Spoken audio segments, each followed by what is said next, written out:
Serbian President Aleksandar Vucic has delivered a direct and strong rebuke to Europe's current trajectory, expressing deep concern over what he perceives as a dangerous drift toward increased militarization and potential conflict. In a statement that has resonated across the continent, Vucic conveyed a sense of frustration that calls for peace and restraint are being ignored, emphasizing no one wants to listen.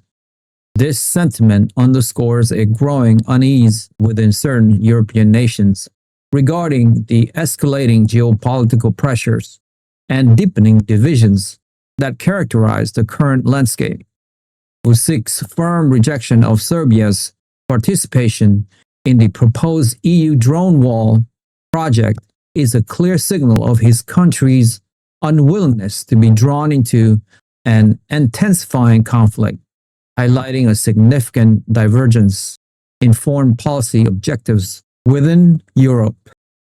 His remarks illustrate a broader sentiment in parts of the continent, where leaders are grappling with the implications of closer alignment with anti-Russia initiatives and the potential consequences for regional stability and national sovereignty. The Serbian president's stance adds another layer of complexity to the European Union's efforts to present a united front, revealing internal challenges and differing perspectives on how best to navigate the ongoing international tensions.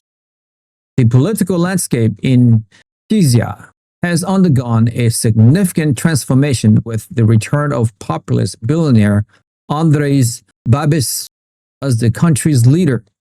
At 71, Babis, often described as a Trumpist figure, secured a victory that immediately cast doubt on Prague's continued unwavering support for Ukraine. His ANO parties has openly expressed opposition to EU membership for Kyiv and has explicitly pledged to cease military aid to Ukraine, marking a potential pivot in Czech's foreign policy. The shift is particularly notable given Czechia's previous role as a crucial ally, providing substantial military assistance, including tanks, artillery, and helicopters, and offering refugees to hundreds of thousands of Ukrainian citizens displaced by the conflict. Furthermore, Czechia has been instrumental in coordinating shell purchases for Ukraine alongside 15 other nations, demonstrating a significant commitment to the collective defense effort. Babis' victory signals a departure from these established policies, indicating a realignment that could have considerable implications for Ukraine's defense capabilities and the broader European strategy. Andrej Babis' decisive parliamentary election win represents a major political comeback for the Czech billionaire and populist leader, setting the stage for potential reorientation of Prague's foreign policy concerning Ukraine and its relationship with the European Union. His annual party's victory suggests a move away from the pro-Western policies previously championed by outgoing Prime Minister Petr Fiala. Babis has publicly vowed to halt direct Czech military aid to Ukraine, though he has simultaneously emphasized the importance of NATO coordination, indicating a nuanced approach to international security.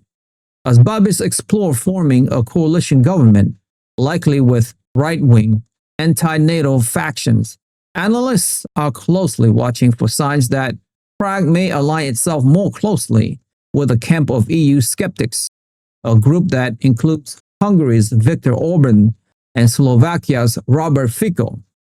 Such a development would complicate the European Union's effort to maintain a unified and cohesive approach toward both Russia and the ongoing conflict in Ukraine, potentially creating new divisions within the bloc at a critical juncture.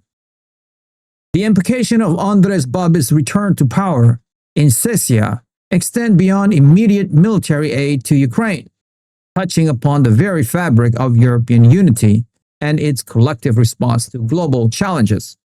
His expressed support for leaders like Hungary's Viktor Orban and Slovakia's Robert Fico suggests a potential strengthening of the populist EU skeptics' axis within Central Europe. This alignment could lead to increased friction within the European Council, making it more challenging for the EU to formulate and implement unified foreign policy decisions, particularly those related to sanctions against Russia or further support for Ukraine. The shift in Prague's stance from a staunch pro-Western ally to a nation questioning established European policies highlights the growing internal pressures and diverse political currents at play across the continent. This evolving dynamic underscores the complex and often divergent national interests that shape the broader European response to the ongoing geopolitical landscape, making collective action more arduous and unpredictable in the coming month. If you have made it this far, congratulations, you have unlocked the truth. I want to ask you a quick question though. Given Serbia's refusal to join the EU's anti-Russia mission and Czechia's pivot under Andrej Babis away from supporting Ukraine, how do these internal European political shifts impact the overall strength and unity of the European Union and NATO's response to the ongoing global conflict, particularly concerning Russia? Join the debate. We want to hear your insightful opinion on where this is all heading in our community. Share your thoughts in the comments below. Like the video, hit the notification, and most importantly, subscribe. I'll see you guys in the next one.